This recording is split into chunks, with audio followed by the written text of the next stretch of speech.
toute saison, les plats mijotés font du bien. Bonjour les amis, bienvenue sur notre chaîne Cuisine Pratique pour les non-voyants, chaîne sur laquelle tout le monde évidemment est bienvenu. Nous espérons que vous allez bien et chez nous tout se passe à merveille. Voilà, alors aujourd'hui on va faire un petit peu dans la finesse avec une cassolette de dinde crémeuse et épicée. Alors nous allons vous expliquer la recette étape par étape. Il y a quand même plusieurs ingrédients, donc je vous explique tout ce qui a été déjà fait. Donc dans ma poêle, il y a de l'oignon émincé, de l'ail, qui sont en train de rissoler tout doucement avec donc un tout petit peu d'huile. Je vous rappelle mon astuce pour conserver l'ail. On l'épluche, on le met dans un bocal, on ajoute de l'huile et on conserve le fameux bocal au frigo. Ainsi, on n'a pas de perte au niveau de l'ail. Et le deuxième avantage, c'est qu'au moment de mettre cuire, eh bien, forcément, j'utilise l'huile du bocal et j'ai pas besoin de rajouter encore de l'huile supplémentaire pour faire revenir donc mon ail, mon oignon. Voilà, donc feu doux, tranquille, on ne veut pas que ça brûle. Ce qui a été fait d'avance. Alors, j'avais été dans mon congélateur et j'avais donc un très beau morceau de dinde que j'avais pris chez mon boucher, donc la boucherie du Mouret, où je vais toujours, boucherie que je vous recommande, puisque si vous mangez sans gluten, eh bien, sachez que c'est un boucher qui prépare un maximum de choses justement sans utiliser le gluten. Donc ça, c'est très appréciable. Donc, j'ai émincé, enfin j'ai bien sûr laissé dégeler le morceau de dinde, ça c'est sûr, et je l'ai émincé, je l'ai mis mariner avec du paprika, de la sauce de soja et un soupçon d'huile parce que je ne veux pas que ma recette soit trop huileuse. Ça n'est pas le but, bien évidemment. Voilà, donc on va laisser rissoler encore un tout petit peu, mais on va rajouter assez rapidement quand même les morceaux de dinde. Je n'ai pas émincé trop finement.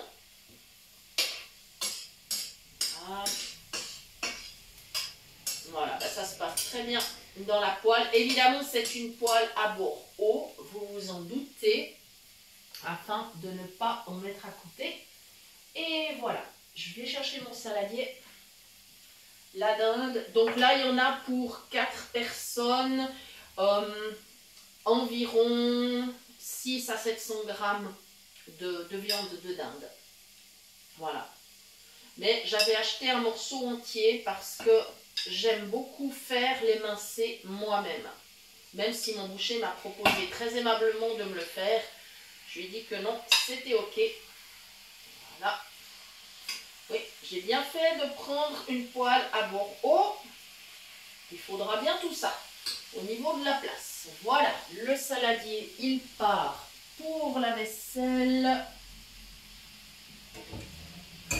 Comme ceci. Je suis de retour vers la poêle.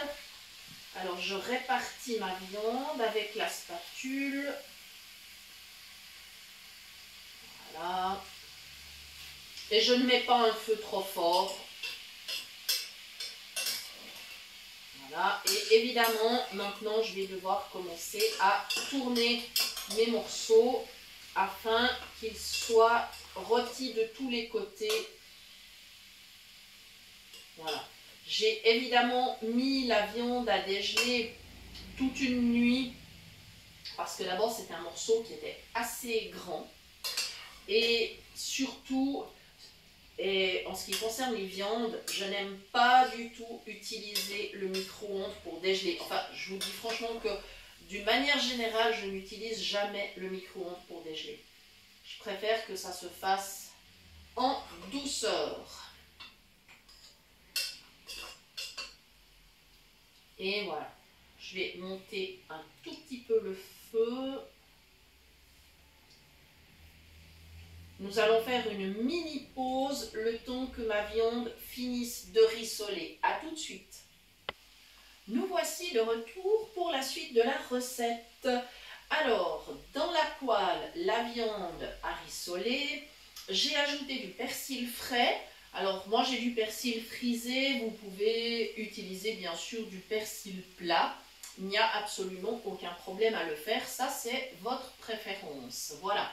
Maintenant, je vais déglacer. Alors il faut que j'attrape du vin blanc. Voilà.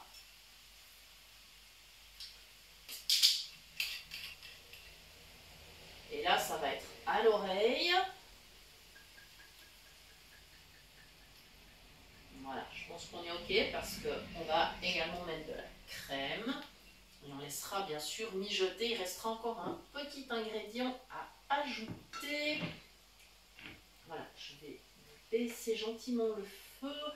Voilà, j'ai prévu 2 dosettes de safran, qui est une épice extrêmement fine. Voilà, quand je vous disais qu'aujourd'hui on allait faire dans la finesse, eh bien c'était vrai. Voilà, donc j'ajoute le safran, ça donne tout de suite une odeur fort agréable. Alors bien évidemment, cette recette est sans gluten. J'ai fait très attention, ma sauce de soja, c'est toujours de la sauce sans gluten. Il faut se méfier que les sauces de soja, parfois elles en contiennent, enfin souvent elles en contiennent. Donc il faut être très attentif à cela. Voilà, je jetterai ça tout à l'heure et je vais aller chercher ma crème. J'ai une brique de crème entière qui a été ouverte tout à l'heure et je vais me positionner au-dessus de ma poêle pour l'ajouter comme ceci. Voilà, j'aurai une belle sauce. Alors bien sûr, ceci est un plat principal et on va l'accompagner de légumes et d'un féculent pour avoir un repas équilibré. Pour nous, ce seront des carottes d'une part et de la polenta d'autre part, puisqu'il y a de la sauce. C'est toujours agréable avec la polenta d'avoir une belle sauce. Voilà. Mais après, vous avez évidemment tout le choix nécessaire, c'est-à-dire vous pouvez mettre du riz, des pâtes, des pommes de terre, de la purée, ce qui vous fait plaisir. Vous pouvez aller aussi vers des céréales, hein, vous pouvez aller vers du quinoa, du millet. Voilà, tout accompagnement qui vous fait plaisir. N'hésitez pas. Il y a aussi le riz sauvage qui va très bien avec ce genre de plat. Voilà, on va laisser reprendre un petit peu avec la chaleur. Alors évidemment, je suis en train de mélanger. L'important étant que toutes mes épices s'intègrent bien dans la sauce. Donc je vais vous redonner la liste de tous les ingrédients que nous avons utilisés. Donc nous avions 6 à 700 g de viande de dinde. Nous avions un peu d'huile, du paprika, de la sauce soja pour faire mariner la viande. Nous avions de l'ail et de l'oignon que nous avons fait revenir. On a ajouté du persil, de la crème, du vin blanc et 2 dosettes de safran. Voilà. Ainsi, vous avez vraiment tous les ingrédients. Voilà, très bien. Alors, je vais couvrir et je vais laisser mijoter pendant que nous allons préparer le reste du repas. Les carottes sont déjà en cuisson, bien évidemment. Il ne reste plus qu'à faire la polenta et ça, c'est le domaine de mon mari parce qu'il l'a réussi tellement bien que je ne vais même pas essayer de rivaliser. Voilà, il faut bien que je le fasse travailler un peu quand même, c'est normal. Voilà, alors merci beaucoup d'avoir suivi cette recette, j'espère qu'elle vous fera plaisir. Et je vous rappelle bien évidemment que vous pouvez toujours nous écrire à l'adresse suivante, cuisinepratique@mail.ch et nous vous répondrons avec plaisir dans les 2 à 3 jours. En général, on va entre 2 et 3 fois par semaine sur cette boîte mail. Donc, merci beaucoup pour tous vos messages. Merci pour vos commentaires, pour vos likes. Merci infiniment. Et nous vous disons à très bientôt pour de nouvelles idées cuisine. Merci.